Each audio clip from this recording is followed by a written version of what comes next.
Welcome to our channel. So ఇంకా ఇంట్లో ఉన్న కిచెన్లో అయితే పిండిలో కానీ బియ్యంలో కానీ ఇలా మనమైతే కవర్ నుంచి యూస్ చేస్తాం కాబట్టి కొన్ని తీసుకొని వాడుకుంటాము ఏవైనా ఐటమ్స్ కానీ. సో పిండిలో కానీ బియ్యంలో పురుగులు పోవాలంటే ఈ సింపుల్ ట్రిక్ ట్రై చేయాల్సిందే, ఇంకా మొత్తం పారిపోతాయి. మనకైతే చాలా వరకు ఈ వర్షాకాలంలో అయితే గోధుమ పిండి, ఇంకా బియ్యం పిండి, శనగ పిండి, ఇలాంటి బియ్యం పప్పులు చూసారు కదండి. ఇలా మనమైతే యూజ్ చేసుకొని ఐటమ్స్ని అయితే ఇలానే పెట్టేస్తూ ఉంటారు చాలామంది కిచెన్లో. ఇలా పెట్టడం వల్ల చాలా వరకు పురుగు పడుతూ ఉంటుంది. ఇలాంటి టిప్స్ అయితే ఖచ్చితంగా ఎండ్ వరకు చూడండి, మీకు చాలా యూస్ఫుల్ అవుతుంది. కిచెన్ ఐటమ్స్ పురుగు పట్టకుండా ఇంకా హెల్దీగా న్యాచురల్గా ఉంచుకోవచ్చు.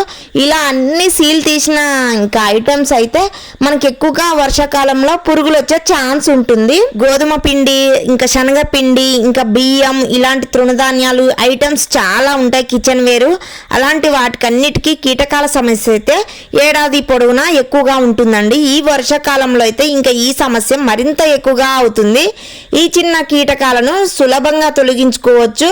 ఇంట్లో ఉండే కొన్ని వస్తువులతో అయితే వాటిని పూర్తిగా నివారించుకోవచ్చు అండి. ఇందులో అయితే చాలా నల్ల పురుగు అయితే చిన్నవి పట్టాయి.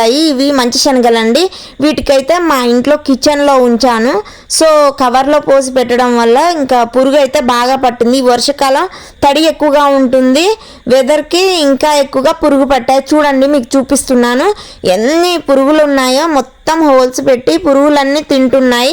సో ఇంకా ఎందుకు ఇలా పెడుతున్నాయని ఆలోచించాను. సో వీటికైతే మంచి టిప్స్ చెప్దామని మీకు వీడియో చేస్తున్నానండి. ఎండ్ వరకు చూసేయండి. ఇది శనగపిండి, గోధుమ పిండి, వీటన్నిటికి కూడా పురుగు పట్టకుండా ఉండాలంటే నేను చెప్పే కొన్ని టిప్స్ అయితే పాటించండి. ఈ మంచి శనగలు, ఇంకా శనగపిండి, గోధుమ పిండి నుంచి కీటకాలను తరిమి కొట్టే పద్ధతులు అయితే కొన్ని చెప్తాను. వేపాకులు కీటకాలను తరిమి కొట్టడంలో ఈ వేపాకులు అయితే చాలా బాగా పనిచేస్తాయి. చూసారు కదండి, బియ్యంలో కూడా తెల్ల పురుగులు ఉంటాయి, ఇంకా నల్ల పురుగులు కూడా ఉంటాయి. చాలా మంది ఎలా స్టోర్ చేసుకోవాలో తెలియదు.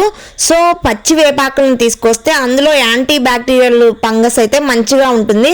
వేపాకులు బాగా పనిచేస్తాయండి. ఎండిన వేపాకులను ఇంకా పిండిలో లేదా బియ్యంలలో మంచిగా పచ్చి వేపాకులను తీసుకొచ్చి కలిపి పెట్టండి.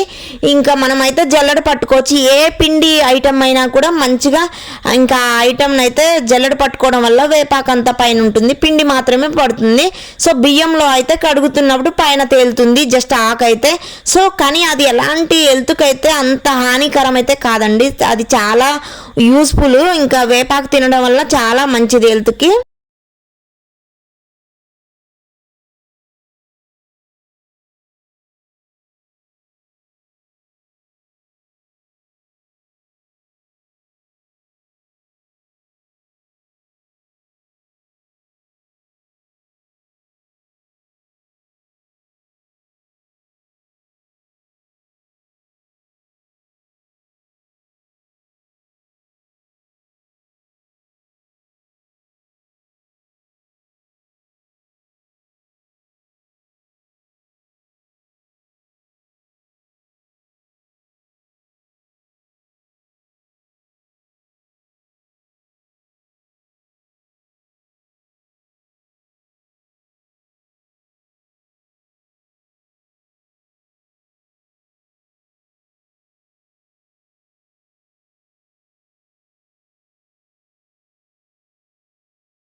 మంచిగా పచ్చి లేత వేపాకులను ఇంకా పిండిలో లేదా బియ్యంలలో, ఇంకా ఈ శనగపిండిలో, ఈ మంచి శనగలలో కలిపి మంచిగా ఒక పాత్రలో కంటైనర్లలో పోయాలి. వేపలో ఉండే యాంటీ బ్యాక్టీరియల్ ఇంకా గుణాలు అయితే దాని వాసన కీటకాలను ఉక్కిరి బిక్కిరి చేసి వాటిని దూరంగా ఉంచుతాయి. ఇంకా చనిపోతూ ఉంటాయి పురుగులు అయితే. మొత్తం ఇంకా వేప తినదగినదే, మనమైతే తినొచ్చండి వేపాకు. కాబట్టి దీనివల్ల ఎలాంటి దుష్ప్రభావాలు అయితే మనకైతే కలగవు.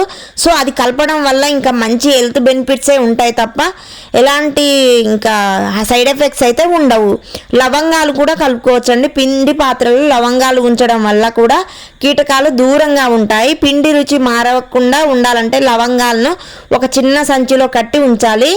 ఇది పిండి రుచిని మార్చకుండా కీటకాలను నివారిస్తుంది. ఇంగువ కూడా ఇంకా తరిమి కొట్టడానికి ఉపయోగపడుతుందండి. లవంగాల మాదిరిగానే ఇంగువను కూడా ఒక చిన్న సంచిలో కట్టి ఒక మంచి కాటన్ క్లాత్లో మంచిగా గట్టిగా అందులో కొంచెం లవంగాలు పెట్టి మంచిగా మూట కట్టాలి. అలానే ఇంగువని కూడా అలా మూట కట్టి మీకు ఏది పాసిబుల్ ఉంటే అది కట్టుకోవచ్చండి. ఇంగువని కూడా ఒక చిన్న సంచిలో కట్టి పిండిలో ఉంచాలి.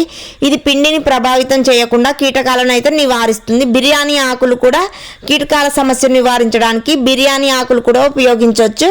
3 నుంచి 4 ఆకులు సరిపోతాయి. మంచిగా పిండిలో కానీ బియ్యంలో కానీ ఇంకా ఇలా మంచి శనగలలో కూడా కలుపుకోవచ్చు. వీటిని పిండి లేదా బియ్యం పెట్టెల్లో వేస్తే కీటకాలు తిరిగి అస్సలు రావు. ఇంకా మనకి ఫ్రీగా దొరికే వేపాకులను తీసుకొచ్చుకొని పచ్చి వేపాకుల్ని ఇంకా మంచిగా సంచిలో మొత్తం ఇంకా మంచిగా నింపి పెట్టుకోండి. బియ్యంలో మొత్తం కలపండి. ఎలాంటి పురుగు, తెల్ల పురుగు కానీ నల్ల పురుగు కానీ అస్సలు పడదండి. అందుకే పిండిని కానీ అస్సలకి ఎలాంటి గాలి పోకుండా చూసుకోవాలి. ఈ సులభమైన చిట్కాలను అయితే ఖచ్చితంగా పాటించండి.